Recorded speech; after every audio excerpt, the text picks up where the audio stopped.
പ്രാർത്ഥനയോടുകൂടി ഇന്നത്തെ വചന ശുശ്രൂഷയിലേക്ക് നമുക്ക് പ്രവേശിക്കാം. സ്നേഹിതയാകുന്ന സ്വർഗീയ പിതാവാം ദൈവമേ, ഒരിക്കൽ കൂടി വേദവിചാരം എന്ന പരമ്പരയിലെ മറ്റൊരു എപ്പിസോഡ് എടുക്കുവാൻ തൊക്കെ അങ്ങ് ഞങ്ങൾക്ക് നൽകിയിരിക്കുന്ന ഈ അവസരത്തെ ഓർത്ത് നന്ദിയോടെ സ്തുതിക്കുന്നു. അങ്ങയുടെ വചനം കർത്താവെ ഞങ്ങളെ നയിപ്പാൻ തൊക്കവണ്ണം നൽകിയിരിക്കുന്ന വചനം ധ്യാനിപ്പാൻ, ആ വചനം ഞങ്ങളുടെ ആത്മീയ ജീവിതത്തിൽ പുതിയ ഉണർവ് നൽകുവാൻ, ഞങ്ങളുടെ ആത്മീയ കർത്താവെ പ്രവർത്തനങ്ങൾക്കൊരു പുതിയ തലത്തിലേക്ക് നയിക്കുവാൻ അങ്ങ് കൃപ ചെയ്യണമെന്ന് പ്രത്യേകം പ്രാർത്ഥിക്കുന്നു. പരിശുദ്ധാത്മാവാം ദൈവം അടിയനെ നിറച്ച് വചനം പ്രാഗൽഭ്യത്തോടുകൂടി സംസാരിപ്പാൻ കൃപ തരണമേ. കേൾക്കുന്ന മക്കളെയും അങ്ങ് അനുഗ്രഹിക്കണമെന്ന് യേശുനാഥ് അപേക്ഷിക്കുന്ന പ്രാർത്ഥന പിതാവ് കേൾക്കണമേ. ആമേൻ. ഇന്ന് നമ്മുടെ ചിന്തയ്ക്കായി നെഹമ്യാവിൻ്റെ പുസ്തകം 1-ാം അധ്യായം 4-ാമത്തെ തിരുവചനം, the book of Nehemiah chapter 1 verse 4, 4-ാമത്തെ തിരുവചനം. ഈ വാർത്ത കേട്ടപ്പോൾ ഞാൻ നിലത്തിരുന്ന് കരഞ്ഞു, കുറച്ചുനാൾ ദുഃഖിച്ചും ഉപവസിച്ചും കൊണ്ട് സ്വർഗത്തിലെ ദൈവത്തോട് ഞാൻ പ്രാർത്ഥിച്ചു. ത്രിയേക ദൈവത്തിൻ്റെ തിരുനാമത്തിന് മഹത്വമുണ്ടാകട്ടെ. കർത്താവിൽ പ്രിയ സഹോദരങ്ങളെ, നാം ഒക്കെയും പ്രാർത്ഥിക്കുന്നവരാണ്. ദൈവം നമ്മുടെ പ്രാർത്ഥന കേൾക്കുന്നു എന്ന വിശ്വാസം ഉള്ളതുകൊണ്ടാണ് നാം ദൈവത്തോട് പ്രാർത്ഥിക്കുന്നത്. പ്രാർത്ഥന തന്നെ പല തരങ്ങളിൽ നാം ചെയ്യാറുണ്ട്. നമ്മുടെ ഏറെ പ്രയാസമാകുന്ന സാഹചര്യങ്ങളിലുള്ള നമ്മുടെ പ്രാർത്ഥനകളും, എന്നാൽ അത്രയും ഗൗരവമല്ലാത്ത വിഷയങ്ങൾക്ക് വേണ്ടി നാം പ്രാർത്ഥിക്കുന്ന ആ സാഹചര്യവും വ്യത്യസ്തമായിരിക്കും. പ്രാർത്ഥന പല തലങ്ങളിൽ ഉണ്ടെങ്കിലും പ്രാർത്ഥനയ്ക്ക് ദൈവം ഉത്തരം നൽകുന്ന അനേക സാഹചര്യങ്ങൾ തിരുവചനം പഠിക്കുമ്പോൾ നമുക്ക് കാണുവാൻ കഴിയുന്നു. അപ്രകാരമുള്ള സാഹചര്യങ്ങളിൽ അവരുടെ പ്രാർത്ഥന എങ്ങനെയായിരുന്നു, എന്തുകൊണ്ട് ദൈവം അവർക്ക് ഉത്തരം അരുളി എന്നൊക്കെ നാം പഠിക്കുമ്പോഴാണ് പ്രാർത്ഥനയ്ക്കൊരു പുതിയ മുഖം നമ്മുടെയും ആത്മീയ ജീവിതത്തിൽ ഉണ്ടാകുകയും അപ്രകാരം പ്രാർത്ഥിക്കുവാൻ തക്കവണ്ണം നമ്മെ സഹായിക്കുകയും ചെയ്യുന്നത്. ഇവിടെ നാം വായിച്ച തിരുവചനം നെഹമ്യാവിൻ്റെ പുസ്തകത്തിൽ നിന്നുള്ള തിരുവചനമാണ്. നെഹമ്യാവ് എന്ന ഒരു വ്യക്തിയെക്കുറിച്ച് നാം ചിന്തിക്കുമ്പോൾ യഹൂദനാണ്. എന്നാൽ അതിനപ്പുറമായി ഒരു വലിയ മതപണ്ഡിതനോ അപ്രകാരം ഒരു പ്രവാചകനോ പുരോഹിതനോ ഒന്നുമല്ലാതിരുന്ന ഒരു വ്യക്തിയായിരുന്നു എന്ന് നമുക്ക് കാണുവാനായിട്ട് കഴിയും. സാധാരണക്കാരനായ ഒരു യഹൂദൻ. എന്നാൽ ഈ സാധാരണക്കാരനായ യഹൂദൻ എങ്ങനെ ഈ തിരുവചനത്തിൽ അദ്ദേഹത്തിൻ്റെ പേരിലൊരു പുസ്തകം ചേർക്കപ്പെട്ടു എന്ന് നാം ചിന്തിക്കുമ്പോൾ ദൈവസന്നിധിയിൽ അദ്ദേഹത്തിനുള്ള പ്രാഗൽഭ്യം എന്തായിരുന്നു എന്ന് നമുക്ക് കാണുവാൻ തക്കോണം കഴിയും. നെഹമ്യാവിനെ നാം കാണുമ്പോൾ, നാം വായിക്കുമ്പോൾ 1-ാമത്തെ തിരുവചനം നാം വായിക്കുകയാണ്. ഹഗലിയാവിൻ്റെ മകനായ നെഹമ്യാവിൻ്റെ വചനങ്ങൾ. 20-ാം ആണ്ടിൽ കിസ്ലേവ് മാസത്തിൽ ഞാൻ ശൂശൻ രാജധാനിയിൽ ഇരിക്കുമ്പോൾ.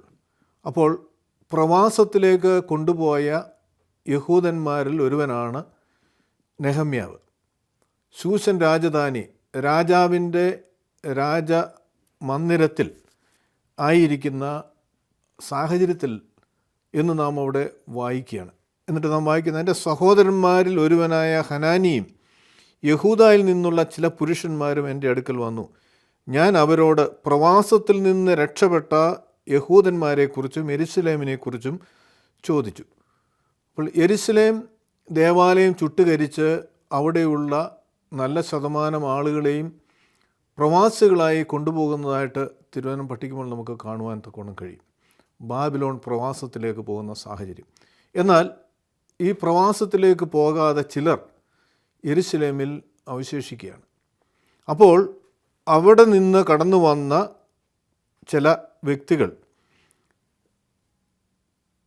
നെഹമ്യാവിൻ്റെ സന്നിധിയിൽ വരുമ്പോൾ അവരോട് ചോദിക്കുകയാണ്. അതിൻ്റെ ക്ഷേമാന്വേഷണം നടത്തുമ്പോൾ 3-ാമത്തെ വാക്യത്തിൽ നാം വായിക്കുന്നു, അതിനവർ പ്രവാസത്തിൽ നിന്ന് രക്ഷപ്പെട്ട ശിഷ്ടഭാഗം അവിടെ ആ സംസ്ഥാനത്തിൽ മഹാകഷ്ടതയിലും അപമാനത്തിലും ആയിരിക്കുന്നു. യെരുശലേമിൻ്റെ മതിൽ തകർന്നും അതിൻ്റെ കവാടങ്ങൾ അഗ്നിക്കിരയുമായിരിക്കുന്നു എന്ന് എന്നോട് പറഞ്ഞു. യെരുശലേം ദേവാലയത്തിൻ്റെ മതിൽ തകർന്നും അഗ്നിക്കിരയുമായിരിക്കുന്നു എന്നുള്ള വാർത്തയാണ് നെഹമ്യാവ് കേൾക്കുന്നത്. ഒരുപക്ഷെ നാം ചിന്തിച്ചേക്കാം, ഒരു മതിലിന് ഇത്ര പ്രാധാന്യം എന്താണുള്ളത്?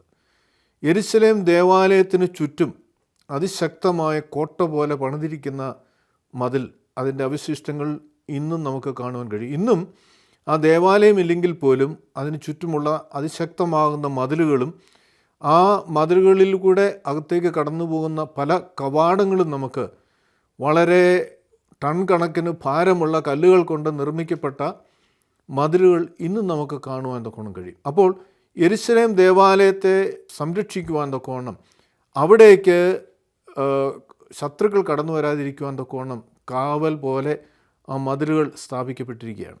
എന്നാൽ ആ അവസ്ഥയെക്കുറിച്ച് പ്രവാസത്തിൽ നിന്ന് രക്ഷപ്പെട്ട ശിഷ്ടഭാഗം അവിടെ ആ സംസ്ഥാനത്തിൽ മഹാകഷ്ടതയിലും അപമാനത്തിലുമായിരിക്കുന്നു. യെരുശലേം ദേവാലയം എന്ന് പറയുമ്പോൾ യഹൂദന്മാർക്ക് അല്ലെങ്കിൽ ദൈവത്തിൻ്റെ ജനതയ്ക്ക് ഒരു വലിയ അഭിമാനമായിരുന്നു. എന്തെന്നാൽ അത് ദൈവം നൽകിയ രൂപരേഖ അനുസരിച്ച് ദൈവത്തിൻ്റെ ആലോചന പ്രകാരം പണിയുകയും അത് പണിത് കഴിയുമ്പോൾ ദൈവം തന്നെ അവിടെ ഇറങ്ങി അതിനെ അനുഗ്രഹിക്കുകയും ചെയ്യുന്നതായിട്ട് തിരുവചനം പഠിക്കുമ്പോൾ നമുക്ക് കാണുവാൻ തക്കോണം കഴിയും. മാത്രമല്ല, ഒരു വലിയ വാഗ്ദത്വവും ഇസ്രായേൽ ജനതയ്ക്ക് ദൈവം നൽകുന്നുണ്ട്. ഇവിടെ വെച്ച് കഴിക്കുന്ന പ്രാർത്ഥനകൾക്ക് ഞാൻ മറുപടി നൽകാം എന്നുള്ള വലിയ വാഗ്ദത്വം ദൈവം അവർക്ക് നൽകുന്നുണ്ട്. എന്നാൽ കാലങ്ങൾ മുമ്പോട്ട് പോകുമ്പോൾ ദൈവത്തിൽ നിന്നകന്ന് ആരാധനകൾ ഒരു ചടങ്ങായി മാറുന്ന സാഹചര്യത്തിൽ ദൈവം അവരെ ശിക്ഷിക്കുന്ന സാഹചര്യത്തിലാണ് അവിടെ ആ യെരുശലേം ദേവാലയം ചുട്ടുകളയുകയും അല്ലെങ്കിൽ അവിടെ ആ തകർത്ത് കളഞ്ഞ് അവിടെയുള്ള യഹൂദന്മാരെയൊക്കെയും പ്രവാസത്തിലേക്ക്, ബാബിലോൺ പ്രവാസത്തിലേക്ക് കൊണ്ടുപോവുകയും ചെയ്യുന്നത്. എന്നാൽ ഈ വാർത്ത നെഹമ്യാവ് കേൾക്കുമ്പോൾ നെഹമ്യാവിനെ സംബന്ധിച്ചിടത്തോളം അവനൊരു നല്ല പദവിയിലായിരിക്കുന്ന ഒരു വ്യക്തിയാണ്. ഈ പുസ്തകത്തിൻ്റെ, നെഹമ്യാവിൻ്റെ പുസ്തകത്തിൽ 11-ാമത്തെ തിരുവചനത്തിലേക്ക് നാം വരുമ്പോൾ 1-ാം അധ്യായത്തിൻ്റെ 11-ാം വാക്യം, യഹോവേ, അടിയൻ്റെ പ്രാർത്ഥനയ്ക്കും നിൻ്റെ നാമത്തെ ഭയപ്പെടുവാൻ ആഗ്രഹിക്കുന്ന നിൻ്റെ ദാസന്മാരുടെ പ്രാർത്ഥനയ്ക്കും കാതോർക്കണമേ. ഇന്ന് അടിയന് വിജയം നൽകി മനുഷ്യൻ്റെ മുമ്പാകെ എനിക്ക് ദയ ലഭിക്കുവാനിടയാക്കണമേ. അക്കാലത്ത് ഞാൻ രാജാവിൻ്റെ പാനപാത്രവാഹകനായിരുന്നു. രാജാവിൻ്റെ പാനപാത്രവാഹകൻ എന്ന് പറയുമ്പോൾ രാജാവിന് വീഞ്ഞൊഴിച്ചു കൊടുക്കുന്ന ചുമതലയുള്ള വ്യക്തിയാണ്. അന്നും ഇന്നും രാജാക്കന്മാരുടെ ഏറ്റവും വിശ്വസ്തരാകുന്ന ദാസന്മാർക്ക് നൽകുന്ന ജോലിയാണ് പാനപാത്ര വാഹകൻ എന്നുള്ള ജോലി. കാരണം രാജാവിനും രാജാവിൻ്റെ അതിഥികൾക്കും കൊട്ടാരത്തിലുള്ളവർക്കും അവരുടെ ഭക്ഷണവും പാനീയവും വിഷം കലർത്താതെ അവരെ ഭക്ഷിക്കുവാൻ തക്കവണ്ണം ഉള്ള ചുമതലയാണ് ഈ പാനപാത്രവാഹകർക്ക് ഉള്ളത്. പലപ്പോഴും അവർ തന്നെ രാജാവിൻ്റെ മുമ്പിൽ വെച്ച് കുടിച്ച് കാണിക്കുന്ന സാഹചര്യങ്ങൾ പോലും ഉണ്ട്. എന്തെന്നാൽ അത്രയും വിശ്വസ്തയോടുകൂടി രാജാവിനും അവിടെയുള്ള രാജസന്നിധിയിലായിരിക്കുന്നവർക്കുമുള്ള ഭക്ഷണം നൽകേണ്ട വലിയ ചുമതലയാണ് പാനപാത്രവാഹകനുള്ളത്. അന്നും ഇന്നും രാജ്യഭരണം എന്ന് പറയുമ്പോൾ ശത്രുക്കൾ ചുറ്റുപാടുമുണ്ട്. ആ രാജാവിനെ തോൽപ്പിച്ച് ആ രാജ്യം പിടിച്ചെടുക്കുവാൻ തക്കവണ്ണമുള്ള ശത്രുക്കൾ ഇപ്പോഴുമുണ്ട്. അതുകൊണ്ട് എങ്ങനെയെങ്കിലും അപായപ്പെടുത്തുവാൻ തക്കവണ്ണം ഉള്ള സാഹചര്യം ഉള്ളതുകൊണ്ട് പാനപാത്രവാഹകന് വലിയ ചുമതലയാണുള്ളത്. ഏറ്റവും വിശ്വസ്തനായിട്ടുള്ള വ്യക്തിക്ക് മാത്രം ലഭിക്കുന്ന ഒരു വലിയ പദവിയാണ് പാനപാത്രവാഹകൻ എന്നുള്ള പദവി. അപ്പോൾ യഹൂദയിൽ നിന്ന് കൊണ്ടുവന്ന ഈ ഇസ്രയേൽ അല്ലെങ്കിൽ യഹൂദനായ ഈ മനുഷ്യൻ നെഹമ്യാവ് അത്രയും വിശ്വസ്തനായി ഒരു അന്യരാജ്യത്ത് പ്രവാസത്തിൽ രാജസന്നിധിയിൽ രാജാവിൻ്റെ കൊട്ടാരത്തിൽ ആയിരിക്കുന്നൊരു സാഹചര്യം എന്ന് പറയുമ്പോൾ അത് സാധാരണ ഒരു മനുഷ്യന് ലഭിക്കുന്ന കാര്യമല്ല. അങ്ങനെ വിശ്വസ്തയോടുകൂടി രാജസന്നിധിയിൽ സേവനം ചെയ്തതിൻ്റെ ഫലമായി ഇപ്രകാരം ഒരു വലിയ പദവിയിലാണ് ഇന്ന് നെഹമ്യാവായിരിക്കുന്നത്. പക്ഷേ ഈ വാർത്ത കേൾക്കുമ്പോൾ നെഹമ്യാവിനെ സംബന്ധിച്ചോളം അത് വളരെ ഭാരമുണ്ടാക്കുന്ന കാര്യമാണ്. കാരണം അന്നും ഇന്നും ദൈവത്തിൻ്റെ ജനം എന്ന് സ്വയം അവകാശപ്പെടുന്ന ഇസ്രായേൽ ജനത ദൈവനാമം ദുഷിക്കപ്പെടുന്ന ഒരു കാര്യം സംഭവിക്കുമ്പോൾ അവർക്കതെന്നും ദുഃഖമാണ്.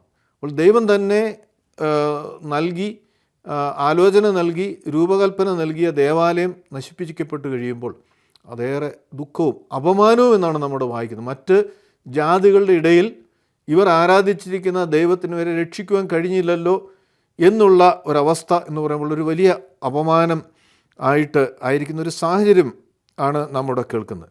അപ്പോൾ എന്താണ് ഇവിടെ നെഹമ്യാവ് ചെയ്യുന്നത്? അല്ലെങ്കിൽ നെഹമ്യാവിൻ്റെ പ്രാർത്ഥനയിൽ ഉണ്ടായിരുന്ന പ്രത്യേകതകൾ എന്തായിരുന്നു? 4-ാമത്തെ തിരുവചനം നാം വായിച്ചു. ഈ വാർത്ത കേട്ടപ്പോൾ ഞാൻ നിലത്തിരുന്ന് കരഞ്ഞു. ഒന്നാമത്, ഈ വാർത്ത കേട്ടപ്പോൾ അത് നെഹമ്യാവിനെ സംബന്ധിച്ചോളം ഹൃദയഭാരമുണ്ടാക്കുന്ന ഒരു സാഹചര്യമായിട്ട് നമുക്ക് കാണുവാൻ കഴിയുകയാണ്. എന്നാൽ ഇത് നെഹമ്യാവിനെ സംബന്ധിച്ചോളം അത് വ്യക്തിപരമാകുന്ന ഒരു കാര്യം എന്ന പോലെ ആ വിഷയം അദ്ദേഹം ഏറ്റെടുക്കുകയാണ്. നമ്മുടെ ആത്മീയ ജീവിതത്തിൽ നാം ആയിരിക്കുന്ന സാഹചര്യം ഒരുപക്ഷെ സുരക്ഷിതത്വം ഉള്ളതായിരിക്കും. നമുക്ക് പ്രശ്നങ്ങളൊന്നുമില്ലാത്ത കാര്യങ്ങൾ സംഭവിക്കുമ്പോൾ നമുക്ക് ഇല്ലാതിരിക്കുന്ന ഒരു വലിയ അവസ്ഥയാണ് ഇവിടെ നെഹമ്യാവിലൂടെ നമുക്ക് കാണുവാൻ കഴിയുന്നത്. അവൻ കരയുക എന്ന് പറയുമ്പോൾ അതിനെക്കുറിച്ചൊരു ഭാരമുണ്ടാകുമ്പോൾ മാത്രമേ കരയുവാൻ കഴിയുള്ളൂ. ഒരുപക്ഷെ വ്യക്തിപരമാകുന്ന വിഷയങ്ങൾ നമുക്ക് അല്ലെങ്കിൽ അപ്രകാരം പ്രാധാന്യമുള്ള വിഷയങ്ങൾ വരുമ്പോൾ നമ്മുടെ പ്രാർത്ഥനയിൽ ഒരുപക്ഷെ കരയുവാൻ നമുക്ക് കഴിഞ്ഞേക്കാം. എന്നാൽ നമ്മെ ബാധിക്കാത്ത അല്ലെങ്കിൽ പ്രത്യക്ഷമായി നമ്മെ ബാധിക്കാത്ത ഒരു വിഷയത്തിന് മുമ്പിൽ കരയുവാൻ പലപ്പോഴും നമുക്ക് കഴിയാറില്ല. മറ്റൊരാളുടെ വിഷയമാണെങ്കിൽ, നമ്മെ ബാധിക്കാത്തൊരു വിഷയമാണെങ്കിൽ അപ്രകാരം ഭാരത്തോടെ ഒരുപക്ഷെ നമുക്ക് പ്രാർത്ഥിക്കുവാൻ കഴിയുകയില്ല. എന്നാൽ നെഹമ്യാവിൻ്റെ പ്രാർത്ഥനയിൽ ആദ്യം കാണുന്ന പ്രത്യേകത അതാണ്. തീർച്ചയായും യഹൂദ ദേശത്തെക്കുറിച്ച് അല്ലെങ്കിൽ അവൻ്റെ പിതൃകുടുംബത്തിൽ അവരെക്കുറിച്ചാണ് ഈ സംഭവം എങ്കിൽ പോലും വ്യക്തിപരമായി നെഹമ്യാവിനെ ബാധിക്കുന്ന ഒരു വിഷയമല്ലിത്. കാരണം അവനെ സംബന്ധിച്ചുള്ള അവൻ സുരക്ഷിതമാണ്, രാജസന്നിധിയിൽ വലിയ സ്ഥാനം ഉള്ള വ്യക്തിയായിട്ട് ഇന്ന് അവൻ കഴിയുകയാണ്. പക്ഷേ ഈ വാർത്ത കേട്ടപ്പോൾ അവൻ കരഞ്ഞു എന്നാണ് നമ്മുടെ കണ്ണീരോടുകൂടി പ്രാർത്ഥിക്കുന്ന ഒരു സാഹചര്യമാണ് നെഹമ്യാവിലൂടെ നമുക്ക് കാണാൻ കഴിയുക. രണ്ടാമത് നാം വായിക്കുന്നു, കുറച്ചു നാൾ ദുഃഖിച്ചും ഉപവസിച്ചും കൊണ്ട് സ്വർഗത്തിലെ ദൈവത്തോട് ഞാൻ പ്രാർത്ഥിച്ചു. അപ്പോൾ ഈ വിഷയം കേട്ടു അവൻ പ്രാർത്ഥിച്ചു, ദുഃഖത്തോടുകൂടി പ്രാർത്ഥിച്ചു. ഒരു പടി കൂടി മുമ്പോട്ട് പോവുകയാണ്, അവൻ ഉപവസിക്കുകയാണ്. ആ ഉപവാസം എന്ന് പറയുമ്പോൾ ദൈവം ഉപവാസം രൂപകൽപ്പന ചെയ്തിരിക്കുന്നത് സ്വയം ഓരോ വ്യക്തിയും ദൈവസന്നിധിയിൽ എവിടെയാണ് ആകുന്നു എന്ന് പരിശോധിക്കാനായിട്ടാണ്. സ്വയം വിനയപ്പെടുത്തി പ്രാർത്ഥിക്കുവാൻ അല്ലെങ്കിൽ വിശുദ്ധി പ്രാപിക്കുവാനാണ് ഉപവാസം തിരുവചനത്തിൽ ദൈവം നൽകിയിരിക്കുന്നത്. ലേവ്യ പുസ്തകത്തിൽ നമുക്കത് വായിക്കുവാൻ കൊണ്ട് കഴിയും. ആണ്ടിലൊരിക്കൽ ഉപവസിച്ച് പ്രാർത്ഥിക്കേണ്ട ആവശ്യത്തെക്കുറിച്ച് നമ്മുടെ വായിക്കുന്നുണ്ട്. അപ്പോൾ നെഹമ്യാവ് ഉപവസിച്ച് പ്രാർത്ഥിക്കുകയാണ് എന്ന് പറയുമ്പോൾ ഈ പ്രാർത്ഥന ദൈവസന്നിധിയിൽ കേൾക്കണം. അതിനുവേണ്ടി അവൻ സ്വയം ദൈവസന്നിധിയിൽ താഴ്ത്തുകയാണ്. ആത്മപരിശോധന ചെയ്ത് എട്ടിലും വെണ്ണീരിലും ഇരുന്ന് ഉപവസിക്കുന്ന യഹൂദന്മാരെ നമുക്ക് കാണുവാനായിട്ട് കഴിയും. അപ്പോൾ ഉപവാസം എന്ന് പറയുമ്പോൾ ആത്മപരിശോധന ചെയ്യുകയാണ്, സ്വയം പരിശോധിക്കുകയാണ്. വിശുദ്ധനാകുന്ന ദൈവത്തിൻ്റെ മുമ്പിൽ പ്രാർത്ഥിക്കുമ്പോൾ നമ്മുടെ പ്രാർത്ഥനകൾ കേൾക്കണമെങ്കിൽ നാമും വിശുദ്ധീകരിക്കപ്പെടണം. അതിനുള്ള പ്രക്രിയയാണ് ഉപവാസ പ്രാർത്ഥന. അപ്പോൾ നെഹമ്യാവ് ഇവിടെ പ്രാർത്ഥിക്കുന്നത് കുറച്ചു നാൾ ദുഃഖിച്ചും ഉപവസിച്ചും കൊണ്ട് സ്വർഗത്തിലെ ദൈവത്തോട് ഞാൻ പ്രാർത്ഥിച്ചു. എന്നിട്ട് 7-ാമത്തെ തിരുവചനത്തിലേക്ക് വരുമ്പോൾ, ഞാൻ നിന്നോട് ഏറ്റവും വഷളത്വവും പ്രവർത്തിച്ചിരിക്കുന്നു. നിന്റെ ദാസനായ മോശയോട് നീ കൽപ്പിച്ച കൽപ്പനകളും ചട്ടങ്ങളും വിധികളും ഞങ്ങൾ അനുസരിച്ചില്ല. ഇവിടെ നാം മനസ്സിലാക്കുക, എങ്ങനെയാണ് നെഹമ്യാവ് പ്രാർത്ഥിക്കുന്നത്. ഞാൻ നിന്നോട് എന്ന് പറയുമ്പോൾ എൻ്റെ പാപം കൂടിയാണ് ഈ ആയിരിക്കുന്ന സാഹചര്യത്തിന് കാരണം. ആ സ്വയം ആ കുറ്റം അവൻ ഏറ്റെടുക്കുകയാണ്. പലപ്പോഴും നാം പ്രാർത്ഥിക്കുമ്പോൾ നമുക്ക് അങ്ങനെ പ്രാർത്ഥിക്കുവാൻ കഴിയുമോ? എന്തെങ്കിലും നന്മകളും ഗുണങ്ങളും ചെയ്താൽ ഞാൻ എന്നുള്ള വാക്ക് നാം മുമ്പേ വരും. എന്നാൽ എന്തെങ്കിലും പ്രയാസമുണ്ടാകുമ്പോൾ നമ്മളിലേക്ക് വിരൽ ചൂണ്ടാതെ മറ്റുള്ളവരിലേക്ക് വിരൽ ചൂണ്ടുന്ന സാഹചര്യമല്ലേ എനിക്ക് നിങ്ങൾക്കും ഉണ്ടാകാറുള്ളത്. ഇവിടെ ഈ അവസ്ഥയ്ക്ക് കാരണം അവൻ പ്രാർത്ഥിക്കുകയാണ്, ഞാൻ നിന്നോട് ഏറ്റവും വഷളത്വം പ്രവർത്തിച്ചിരിക്കുന്നു. നിൻ്റെ ദാസനായ മോശയോട് നീ കൽപ്പിച്ച കൽപ്പനകളും ചട്ടങ്ങളും വിധികളും ഞങ്ങൾ അനുസരിച്ചില്ല. എന്നിട്ട് പറയാണ്, ഞങ്ങൾ എന്ന് പറയുമ്പോൾ ഞാൻ ഉൾപ്പെടെയുള്ള നിൻ്റെ ജനം മോശ വഴി നൽകിയ കൽപ്പനകൾ അനുസരിച്ചില്ല. അപ്പോൾ ദൈവം നേരത്തെ അവരോട് പറഞ്ഞിട്ടുണ്ട്, എന്ന് നിങ്ങൾ എന്നിൽ നിന്ന് അകന്നു പോകുന്നുവോ അല്ലെങ്കിൽ വഷളത്വം പ്രവർത്തിക്കുന്നുവോ അന്ന് ഈ അനുഗ്രഹങ്ങളിൽ നിന്ന് ഞാൻ മാറ്റും എന്നുള്ള കൽപ്പന ദൈവം നൽകിയിട്ടുണ്ട്. അപ്പോൾ അവനത് ഏറ്റെടുത്ത് അവൻ പ്രാർത്ഥിക്കുന്നതായിട്ട് മറ്റുള്ളവരുടെ മേൽ പഴിയാരാതെ സ്വയം അത് ഏറ്റെടുത്ത് പ്രാർത്ഥിക്കുന്ന ഒരു സാഹചര്യമാണ് നെഹമ്യാവിലൂടെ നമുക്ക് കാണുവാൻ തക്കോണം കഴിയുന്നത്. വീണ്ടും 8ഉം 9ഉം തിരുവചനത്തിൽ, നിന്റെ ദാസനായ മോശയോട് കൽപ്പിച്ചിട്ടുള്ള വചനങ്ങൾ ഓർക്കണമേ. നിങ്ങൾ അകൃത്യം ചെയ്താൽ ഞാൻ നിങ്ങളെ ജനതകളുടെ ഇടയിൽ ചിതറിച്ചു കളയും. എന്നാൽ നിങ്ങൾ എൻ്റെ അടുക്കൽ മടങ്ങി വന്ന് എൻ്റെ കൽപ്പനകൾ അനുസരിച്ച് പ്രവർത്തിച്ചാൽ നിങ്ങളിൽ നിന്ന് ആകാശത്തിൻ്റെ അറ്റത്തോളം ചിതറിപ്പോയവരെ പോലും ഞാൻ അവിടെ നിന്ന് ശേഖരിച്ച് എൻ്റെ നാമം സ്ഥാപിക്കുവാൻ ഞാൻ തിരഞ്ഞെടുത്ത സ്ഥലത്തേക്ക് കൊണ്ടുവരും എന്ന് അരുളിച്ചത്. അപ്പോൾ ദൈവത്തിൻ്റെ വലിയ വാഗ്ദത്തങ്ങൾ, മോശ വഴി ലഭിച്ചിരിക്കുന്ന വാഗ്ദത്തങ്ങൾ നെഹമ്യാവ് ദൈവത്തെ ഓർമ്മപ്പെടുത്തുകയാണ്. ഞങ്ങൾ തെറ്റ് ചെയ്തു, അതിൻ്റെ ഫലമായിട്ടാണ് നീ ഞങ്ങളെ ശിക്ഷിച്ചിരിക്കുന്നത്. എന്നാൽ അതോടൊപ്പം തന്നെ ഞങ്ങളുടെ കുറവുകൾ ഏറ്റുപറഞ്ഞ് നിങ്ങൾ എൻ്റെ അടുക്കൽ മടങ്ങി വന്ന് എൻ്റെ കൽപ്പനകൾ അനുസരിച്ച് പ്രവർത്തിച്ചാൽ നിങ്ങളിൽ നിന്ന് ആകാശത്തിൻ്റെ അറ്റത്തോളം ചിതറിപ്പോയവരെ പോലും ഞാൻ അവിടെ നിന്ന് ശേഖരിച്ച് എൻ്റെ നാമം സ്ഥാപിക്കുവാൻ ഞാൻ തിരഞ്ഞെടുത്ത സ്ഥലത്തേക്ക് കൊണ്ടുവരും. അപ്പോൾ ദൈവത്തിൻ്റെ ആ വാഗ്ദത്തം ഓർമ്മിപ്പിച്ചുകൊണ്ട് ഇവിടെ നെഹമ്യാവ് പ്രാർത്ഥിക്കുന്നതായിട്ട് നാം കാണുകയാണ്.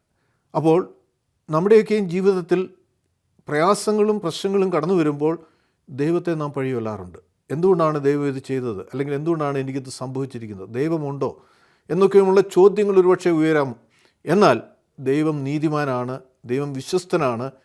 ദൈവം ഇവിടെ അവൻ്റെ കുറവുകളെ ഏറ്റുപറയണം. അങ്ങ് കൽപ്പിച്ചതാണിത്, അതിന് ഫലമായിട്ടാണ് ഇന്ന് ഞങ്ങൾ ഈ അവസ്ഥയിലായിരിക്കുന്നത്. കാരണം ഞങ്ങൾ തെറ്റുകൾ ചെയ്തു പോയി. എന്നാൽ അതോടൊപ്പം തന്നെ ഞങ്ങളവ തിരുത്തി നിൻ്റെ സന്നിധിയിലേക്ക് മടങ്ങി വരികയാണെങ്കിൽ യഥാസ്ഥാനപ്പെടുത്തും എന്നുള്ളൊരു വാഗ്ദത്തം കൂടി ഉണ്ടല്ലോ എന്ന് പറയുകയാണ്. അപ്പോൾ നാം എപ്പോഴും ഓർക്കുക, ദൈവജനം അന്നും ഇന്നും അനുദപിച്ച് പ്രാർത്ഥിച്ചാൽ തീർച്ചയായും ദൈവസന്നിധിയിലേക്ക് നമുക്ക് മടങ്ങി വരാം. മാത്രമല്ല ആ അനുഗ്രഹങ്ങളെ തിരികെ നൽകുവാൻ തക്കോണം ദൈവത്തിന് സാധ്യമാകും എന്ന് നെഹമ്യാവിൻ്റെ ഈ പ്രാർത്ഥന വഴി നാം കാണുകയാണ്. എന്നിട്ട് ഈ വാഗ്ദത്തങ്ങൾ ഓർമ്മിച്ച് അവൻ പ്രാർത്ഥിച്ചു.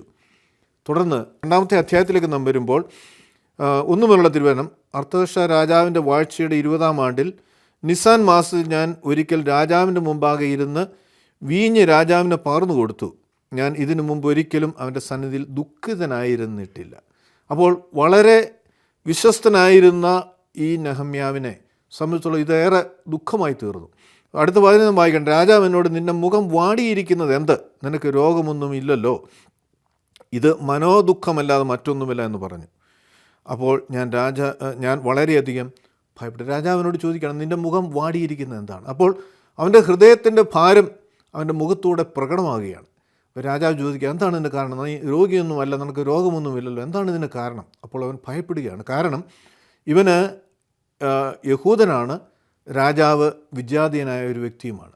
അപ്പോൾ ഈ കാര്യം എങ്ങനെയാണ് രാജസന്നിധിയിൽ ഒന്ന് അവതരിപ്പിക്കുക? എന്നിട്ട് നാം വായിക്കുകയാണ്, ഞാൻ രാജാവിനോട്, രാജാവ് ദീർഘായുസ്സുണ്ടായിരിക്കട്ടെ, എൻ്റെ പിതാക്കന്മാരുടെ കല്ലറുകളുടെ പട്ടണം ശൂന്യമായി കിടക്കുന്നു, അതിൻ്റെ വാതിലുകൾ തീ വെച്ച് നശിപ്പിക്കപ്പെട്ട് കിടക്കുമ്പോൾ എൻ്റെ മുഖം വാടാതിരിക്കുന്നത് എന്ത്, എങ്ങനെ എന്ന് ചോദിച്ചു. രാജാവിനോട്, നിൻ്റെ അപേക്ഷ എന്ത് എന്ന് ചോദിച്ചു. അപ്പോൾ അവൻ പറയുകയാണ്, ഇതാണ് എൻ്റെ കാരണം. എൻ്റെ പിതാക്കന്മാരുടെ കല്ലറകളുള്ള പട്ടണം ശൂന്യമായി കിടക്കുന്നു. അപ്പോൾ ആ ഒരു സാഹചര്യത്തെക്കുറിച്ച് പറയുകയാണ്. അപ്പോൾ രാജാവ് ചോദിച്ചു, എന്താണ് നിൻ്റെ ആവശ്യം? ഉടനെ ആവശ്യം കയറി പറയുകയല്ല. പിന്നെ എന്താണ് ഇവിടെ നെഹമ്യാവ് ചെയ്യുന്നത്? നാം വായിക്കുന്നു അതിൻ്റെ 4-ാം വാക്യത്തിൻ്റെ 2-ാം ഭാഗം, ഉടനെ ഞാൻ സ്വർഗത്തിലെ ദൈവത്തോട് പ്രാർത്ഥിച്ചു. രാജാവ് ചോദിക്കുകയാണ്, എന്താണ് നിനക്ക് ആവശ്യം എന്ന് ചോദിക്കുമ്പോൾ ഒരവസരം കിട്ടിയതാണല്ലോ എന്ന് പറഞ്ഞ് ആ വിഷയം അവിടെ സമർപ്പിക്കുകയല്ല, പിന്നെ ദൈവത്തോട് പ്രാർത്ഥിക്കുകയാണ്. എന്തെന്നാൽ ഈ രാജാവിനോട് പറയുമ്പോൾ രാജാവിൻ്റെ ഹൃദയത്തിൽ പ്രവർത്തിക്കേണ്ടത് ദൈവമാണ്. പാനപാത്രമോ ആഹാനാണ് അല്ലെങ്കിൽ വിശ്വസ്തദാസനാണ് എന്ന് കരുതി രാജാവിൻ്റെ ഹൃദയം അവന് അനുകൂലമായി ഒരു തീരുമാനമെടുക്കണമെന്ന് യാതൊരു നിർബന്ധവുമില്ല. അതുകൊണ്ട് എന്താണ് ഇവിടെ നെഹമ്യാവ് ചെയ്യുന്നത്? ഉടനെ അവൻ ദൈവത്തോട് പ്രാർത്ഥിക്കുകയാണ്.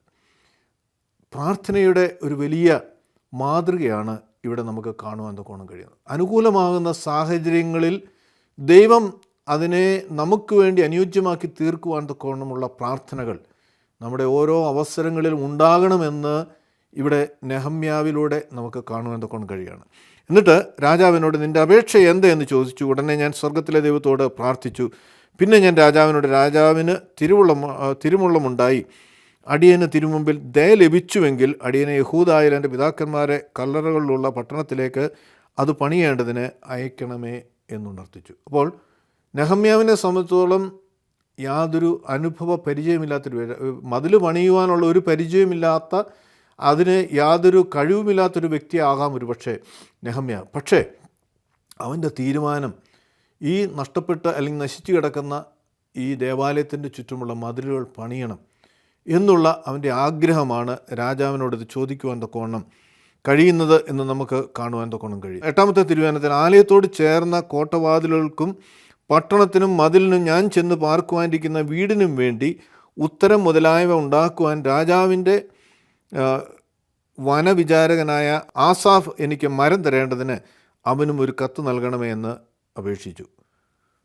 എൻ്റെ ദൈവത്തിൻ്റെ ദയയുള്ള കൈ എനിക്ക് അനുകൂലമായിരുന്നതുകൊണ്ട് രാജാവ് അത് എനിക്ക് തന്നു. ദൈവത്തിൻ്റെ കൈ അവന് അനുകൂലമായി തീരുവാൻ തക്കവണ്ണം നെഹമ്യാവിൻ്റെ പ്രാർത്ഥനയും ഉപവാസവും മുഖാന്തരമൊരുക്കുന്നതായിട്ട് നമ്മുടെ കാണുകയാണ്.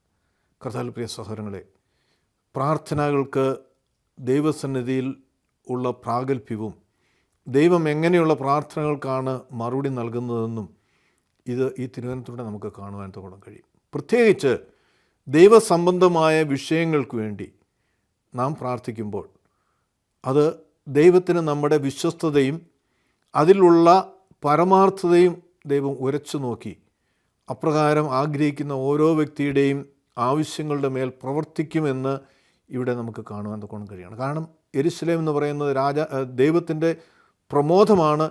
യെരുശലേം ദേവാലയം എന്ന് പറയുമ്പോൾ ദൈവത്തിൻ്റെ ആലയം എന്നാണ് അറിയപ്പെടുന്നത്.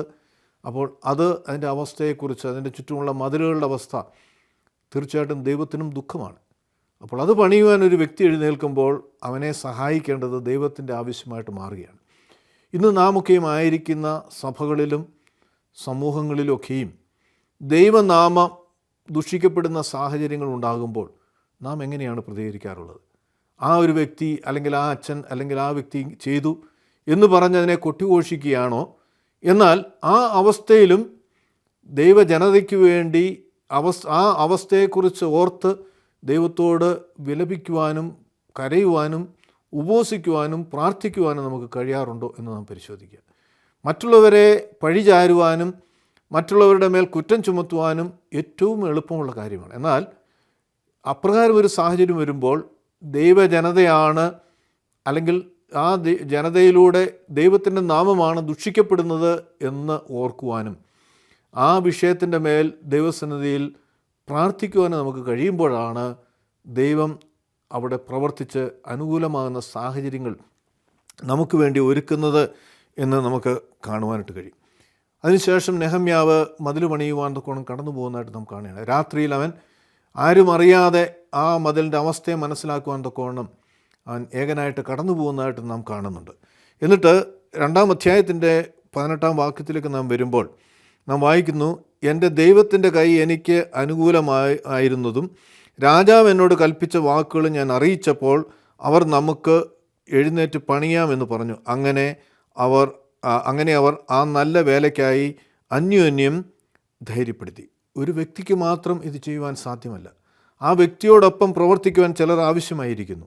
എന്നാൽ അത് ലഭിക്കുന്നത് എങ്ങനെയാണ്? ഇവിടെ പ്രാർത്ഥിച്ച് ദൈവത്തിൻ്റെ കൈ അവൻ അനുകൂലമായിരുന്നപ്പോഴാണ് അപ്രകാരമുള്ളൊരു സാഹചര്യം അവിടെ ഒരുക്കപ്പെടുന്നതെന്ന് നമുക്ക് കാണുവാൻ കഴിയും. അങ്ങനെ നെഹമ്യാവ് മതിൽ പണി ആരംഭിക്കുകയാണ്. എന്നാൽ ആ പണി ആരംഭിച്ച് കഴിയുമ്പോൾ അവിടെ പ്രയാസങ്ങൾ അവനുണ്ടാകുന്നതായിട്ട് നാം കാണുകയാണ്. ആ ഭവിഷ്യത്തുകളെ പോലും വകവയ്ക്കാതെ പ്രവർത്തിപ്പാൻ തൊക്കവണ്ണം അവന് കഴിയുന്നതായിട്ട് നാം കാണുന്നത്. 2-ാം അധ്യായത്തിൻ്റെ 9-ാമത്തെ വാക്യം, അങ്ങനെ ഞാൻ നദിക്ക് അക്കരെയുള്ള ദേശാധിപതിയുടെ അടുക്കൽ ചെന്ന് രാജാവ് കത്ത് കൊടുത്തു. രാജാവ് പടനായകന്മാരെയും കുതിരച്ചേവകരെയും എന്നോടുകൂടെ അയച്ചിരുന്നു. ഹോരന്യനായ സൻബല്ലത്തും അമോന്യദാസനായ തോബിയാവും ഇത് കേട്ടു. ഇസ്രായേൽ മക്കളുടെ ക്ഷേമം അന്വേഷിക്കാൻ ഒരാൾ വന്നത് അവർക്ക് വളരെ അനിഷ്ടമായി. അപ്പോൾ പ്രവാസത്തിലായിരുന്ന നെഹമ്യാവ് മടങ്ങിച്ചെല്ലുമ്പോൾ അവിടെ ഉണ്ടായിരുന്ന സൻബല്ലത്തും തോബിയാവും ഈ വാർത്ത കേട്ട് അവർക്കത് ഇഷ്ടപ്പെടുന്നില്ല. മാത്രമല്ല 4-ാം അധ്യായത്തിൻ്റെ 1 മുതൽ 3 വരെയുള്ള തിരുവചനം, ഞങ്ങൾ മതിൽ പണിയുന്നുവെന്ന് സൻബലത്ത് കേട്ടപ്പോൾ അവൻ കോപിച്ചു, മഹാരോക്ഷത്തോടെ അവൻ യഹൂദന്മാരെ നിന്ദിച്ചു. ഈ ദുർബലരായ യഹൂദന്മാർ എന്തു ചെയ്യുവാൻ പോകുന്നു? ഇവ പുനരുദ്ധരിക്കുവാൻ അവർക്ക് കഴിയുമോ? അവർ യാഗം അർപ്പിക്കുമോ? ഒരു ദിവസം കൊണ്ട് പണി പൂർത്തിയാകുമോ? എരിഞ്ഞു കിടക്കുന്ന കുപ്പക്കൂനയിൽ നിന്ന് അവർ കല്ലുകളെ പുനർജീവിപ്പിക്കുമോ? എന്നിങ്ങനെ എൻ്റെ സഹോദരന്മാരും ശമരിയ സൈന്യവും കേൾക്കെ അവൻ പറഞ്ഞു. അപ്പോൾ അവൻ്റെ അടുക്കൽ നിന്നിരുന്ന അമ്മോന്യനായ തോബിയാവ്, അവൻ എങ്ങനെ പണിതാലും ഒരു കുറുക്കൻ കയറിയാൽ അവരുടെ കൽമതിൽ തകർന്നു വീഴും എന്ന് പറഞ്ഞു. വളരെ ഭാരമുണ്ടാക്കുന്ന ഒരു സാഹചര്യം അവിടെ അവർ സൃഷ്ടിക്കുകയാണ്. ഈ മതിൽ പണിയാതിരിക്കുവാൻ തൊക്കെയുള്ള പ്രതികൂലമാകുന്ന സാഹചര്യങ്ങളോടെ സൃഷ്ടിച്ച്, ഒരുപക്ഷെ ഇവിടെ ഈ നെഹമ്യാവിന് ദൈവത്തിലുള്ള വിശ്വാസവും ആ പ്രവർത്തിക്കുവാനുള്ള ആ വളരെ അന്തർദാഹം ഉണ്ടായിരുന്നുവെങ്കിൽ പോലും കൂടെയുള്ളവരെ മനസ്സ് തളർത്തുവാൻ തൊക്കെയുള്ള പ്രതികരണങ്ങൾ ഇവിടെ ചുറ്റുപാടും ഉണ്ടാകുന്നതായിട്ട് നാം കാണുകയാണ്. മാത്രമല്ല, അവർ 4-ാം അധ്യായത്തിൻ്റെ 17-ാമത്തെ വാക്യത്തിലേക്ക് നാം വരുമ്പോൾ, ചുമടെടുക്കുന്നവർ ഒരു കൈ കൊണ്ട് വേല ചെയ്യുകയും മറ്റേ കൈ കൊണ്ട് ആയുധം പിടിക്കുകയും ചെയ്തു. അപ്പോൾ ഈ ശത്രുക്കളെ തോൽപ്പിക്കുവാൻ തൊക്കവണ്ണം, അവരടുക്കാതിരിക്കുവാൻ തൊക്കവണ്ണമുള്ള ശ്രമം നടത്തുന്നതായിട്ട് നാം കാണുകയാണ്. അങ്ങനെ പ്രാർത്ഥനയോടും പ്രവൃത്തിയോടും കൂടി ഈ മതിൽ 52 ദിവസങ്ങൾ കൊണ്ട് നെഹമ്യാവിൻ്റെ നേതൃത്വത്തിൽ പണിയപ്പെടുന്നതായിട്ട് നാം തിരുവചനത്തിലൂടെ കാണുകയാണ്. കർത്താവിൽ പ്രിയ സഹോദരങ്ങളെ, ഒരു പ്രശ്നം കേട്ട് കഴിയുമ്പോൾ എങ്ങനെയായിരിക്കണം നമ്മുടെ പ്രതികരണം, നമ്മുടെ പ്രാർത്ഥനകൾ? ആ പ്രാർത്ഥനകൾ കൊണ്ട് അത് അവസാനിക്കുകയല്ല, അതൊരു പ്രവൃത്തിയിലേക്ക് അത് യഥാസ്ഥാനപ്പെടുത്തുവാൻ തക്കവണ്ണം സദാ അതിനെക്കുറിച്ച് ചിന്തിച്ചും പ്രാർത്ഥിച്ചും അവൻ പരിശ്രമിക്കുന്നതായിട്ട് നമുക്ക് കാണുകയാണ്. അവൻ തിരുവചനം പഠിക്കുമ്പോൾ അവൻ രാത്രി കടന്നു പോയതിനെക്കുറിച്ച് ആലോചിക്കുകയാണ്, എങ്ങനെയാണ് ഇത് പണിയേണ്ടത്. ആ ആലോചന ദൈവം അത് പൂർണ്ണതയിലെത്തിക്കുവാൻ തക്കവണ്ണം ഇവിടെ നെഹമ്യാവിനോട് കൂടെ ഇരുന്നതായിട്ട് നാം കാണുകയാണ്. 52 ദിവസങ്ങൾ കൊണ്ട് ആ മതിൽ പണി പൂർത്തീകരിക്കുന്നതായിട്ട് നാം അവിടെ കാണുകയാണ്. ഇത് നമ്മുടെ ആത്മീയ ജീവിതത്തിൽ ഒരു വലിയ പാഠമാകണം.